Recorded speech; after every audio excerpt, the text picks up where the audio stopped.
What's going on, guys? Welcome to Everything Always. My name is Michael Roman. Now, in the upcoming WandaVision series, there are a ton of brand new Marvel characters that tie directly to Wanda Maximoff that we expect to be introduced to. And in fact, two we saw in the trailer, her sons Thomas and William, that we go on to find out eventually become Wiccan and Speed members of the Young Avengers. But it's a different Wanda Maximoff family member, the father of Quicksilver and Scarlet Witch, none other than the notorious supervillain Magneto, that's yet to be introduced into the MCU and ties to the X-Men in a huge way. Upon rewatching of some very important scenes that go into Scarlet Witch and Quicksilver's backstory, all the details we can connect, there's one detail in particular that Marvel Studios made sure to reiterate in two separate films that I think easily serves as the definitive Magneto Easter egg to let us know not only has he been in the MCU the whole time, but he's still there alive and well. We're going to break down two separate scenes, one from Captain America Winter Soldier, the other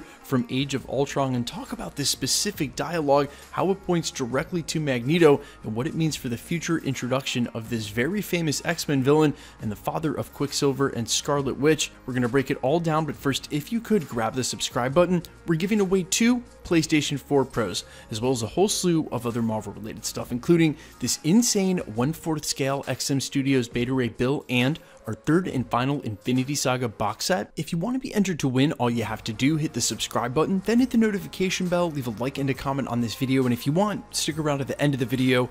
We'll get into all the giveaway stuff again there. So like any good argument, you have to start with a couple of pieces of logic, and that's what we're going to do here. My first argument is that Marvel Studios has one of two choices to make. Either Magneto will be Scarlet Witch's father as he was in the comics, and they'll tie in all of the storylines and narrative and details that go with that, or they won't. For obvious reasons, my theory is going to be predicated on the assumption that they decide to keep that connection with Scarlet Witch. Of course, Marvel Studios could choose to change that backstory, but with two prominent members of the Marvel Universe on either sides of the coin, you would think they'd want to keep that intact. And after we talk about the dialogue that I'm going to point directly to, I think it'll become a little clearer that they intend to do so as well. So the first of two scenes we're referring to, obviously, the first scene we're introduced to Scarlet Witch and Quicksilver in the MCU. That's the post-credit scene from Captain America Winter Soldier, after Strucker explains that they've just begun to scratch the surface of working with Loki's scepter. Now remember, this is the second Infinity Stone that Hydra has come into contact with after Red Skull was able to experiment on the Tesseract. The scientist asks what they should do with the volunteers, to which Strucker replies that they will bury the dead so deep that their own ghosts won't be able to find them. He then asks of the survivors, to which there are only two when Strucker says the twins. So that lets us know that there were only two that survived, and then they finally show us Wanda Maximoff and her brother Petra. Now that's interesting how they phrased it. What about the survivors? He says the twins. They don't say only two survived, they imply it with how the dialogue goes. But that is a piece of information, a specific detail that we find out again in the dialogue between Ultron and the twins during this scene in Age of Ultron. Right after Wanda and her brother get done explaining in detail the ordeal and tragedy they went through, Ultron looks them square in the face and says, "I wondered why you two were the only survivors of Strucker's experiments. Now I don't," letting us know in clear dialogue again the specific detail that there is a reason, and these are the only two that survived out of everybody. And then you'll recall that slight retcon of the MCU, that Wanda's power explained as being latent, perhaps unlocked with the Infinity Stone, and it's what they said about that story leading up to the point that they are the only two that survived that make you think that there's a little bit of an explainer for the reason. The first piece is they mention their mother and father. Now there's any backstory that they could choose to weave here.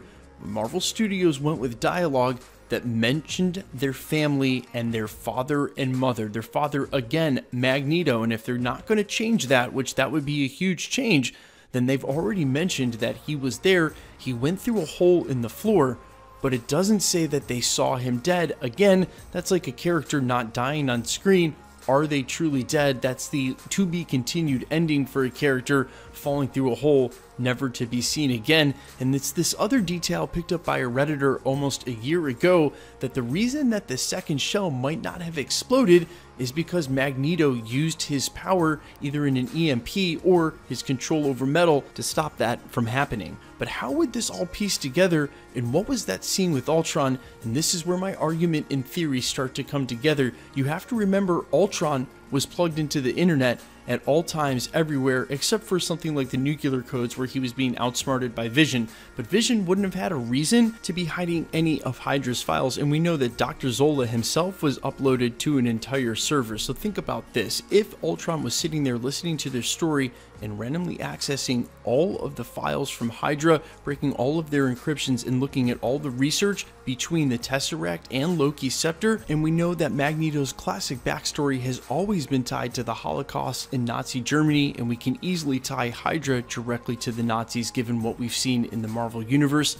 The theory goes something like this, remembering that Magneto's going to have to be old enough to be Scarlet Witch's father. They mentioned they were 10, but young enough not to be too old when we get to this point in the MCU, making him too old to have experienced Nazi Germany and the Holocaust, but not too old to have had a parent or a grandparent go through it. So that's where the theory starts. Either Magneto's father or grandfather or extended family has dealt directly with the Nazis and or experimentation. Say Magneto's father as a young boy, allowing for Magneto himself to be a young man when he becomes Scarlet Witch and Pietro's father. And in that experimentation, they unlock Magneto's powers. Now, he either doesn't know he has them or doesn't want to use them and is able to get liberated and find his way into a family. But in case you were wondering, yes, Magneto's full power set does include an EMP, and in that moment of crisis and tragedy, perhaps it is him who saves them from the explosion of that bomb. But regardless of that detail, it's what is inside of his kids that allowed them to survive their own experimentation with Loki's scepter when first they come into it. And again, Ultron, as he's listening to their story silently, he is running all of the files, piecing together all of the documentation, realizing who their father was, who their grandfather was, realizing that they also survived their experimentation. And so he says, "I wondered why you survived." He pieces together all of the files, sees who they are, and says, "Oh, now I don't." It has nothing to do with their resolve and determination, rather what you would call an extensive background check at the mere mention of my father and mother falling through a hole, seeing who they were and whom in their family perhaps his father or father's father experimented on as well by an Infinity Stone at some point throughout Hydra's extensive history in the MCU, and of course surviving their experimentation. And this ties directly to, believe it or not, Captain Marvel. When we saw her be able to survive the Infinity Stone blast,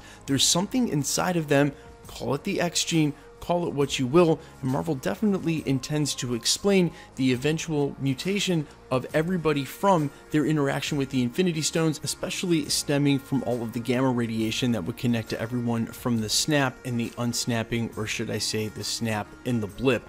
Either way, it's no stretch to think that the Nazis would keep experimenting with super soldier serums like they did to sort of create the Winter Soldier, and their experimentation with both the Tesseract and Loki's scepter to know that they would have continued doing this. And furthermore, if they didn't intend on altering Magneto's backstory, which is always tied to the Nazis as a metaphor for humans against mutant kind, then this would fall right in line with what you need for Magneto's backstory, what you need for Scarlet Witch's backstory, and all hinging on what they've already set up in the MCU. All of the Easter eggs are already there, and say what you will about dialogue, all of it is on purpose, especially considering they could have chosen not to mention who is Magneto, Scarlet Witch's father, but they did. They also could have mentioned that they saw their dead bodies, but they didn't. We also made sure to know that they definitely were the only two survivors, and there was a reason at that. And when you add all that up, considering what we know about Hydra and what we know about Scarlet Witch's father and Magneto's backstory,